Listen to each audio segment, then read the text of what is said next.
Hello everyone, this is our video about insertion sort algorithms. In this video we're going to explaining about how the algorithm actually works and then doing a demonstration of the algorithm and then talking about various other qualities of the insertion sort algorithm. This sorting algorithm works by swapping elements that are next to each other continuously until they are all in the correct order. Whether it be organizing strings alphabetically in an array or like numbers greatest to least.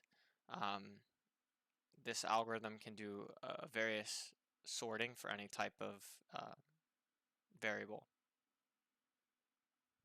So next is going to be the demonstration.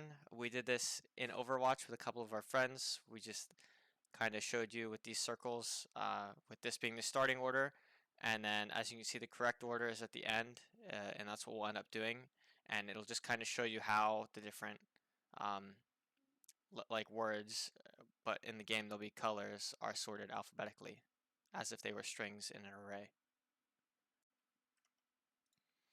Alright, so this is our example of how insertion sort actually works. So the first step is the algorithm is just going to check and make sure that the data is in the right order. And so for the green one, it's going to check right away and it knows it's in the right order because it's the only piece. It's right in the beginning. So then it'll check with yellow and green and it'll realize that these are both in alphabetical order still because yellow comes after green in the alphabet. So knowing that those two are in order, it'll go over to the red monkey and it'll realize that red should be coming before yellow. So it'll take red and it'll switch it with the yellow monkey. After that, it'll continue to check until it gets all the way down the line. So it'll check red with green again. But since red comes after green, it'll stay the same.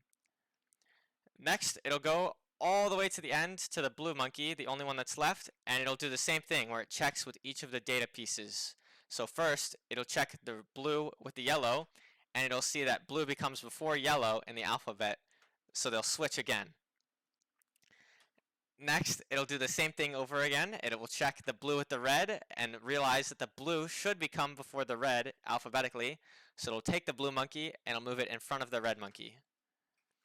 And then finally, the last step is to take the blue monkey again and check it with the green one. And then since blue should be before the green one, it will take the blue monkey and put it in front of the green monkey in order.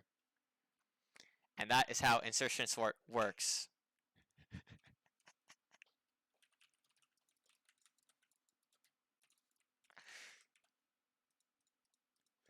Yes, we did it!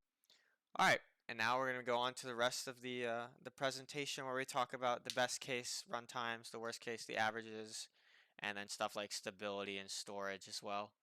And just to start, we're going to talk about the best case, and the best case for insertion sort is just when the elements are already in order, and it will just take O of n just to go through the array and just basically check and see like, yep, they're all in order, it's all good to go. The worst case, however, or the average case, is whenever the elements are just not in perfect order. The insertion sort typically works best with like smaller arrays and lists. So it'll take about O of n squared whenever it's not in perfect order. And the type of variable does not really impact the performance of the sort too much because you're just kind of comparing the two and then transferring them. And then is this stable? The insertion sort is stable because basically when you're moving left to right, so you start at the front and then you end at the end. So in the example below, you see the red 2. You go and you move the red 2 first, and then the green 2 comes later. So at the end of the sort, when everything's in order, the red 2 will still be in front of the green 2. So the answer is yes, because the value that starts closer to the front will always end closer to the front. And then this kind of leads into the next part as well, but the memory that this algorithm uses will always be O of 1, but that kind of went along with the runtime stuff as well. And then in place, insertion sort is an in place algorithm because it's moving through the array and sorting the list as it goes.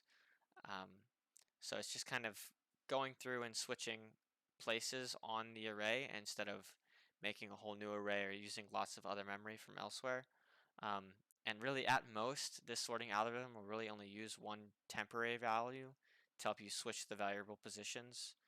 just to store the data really quick so that you're not accidentally deleting the 3, for example.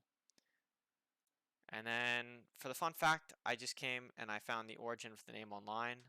The name insertion sort comes from the continual insertion that basically happens when you're just moving throughout the array.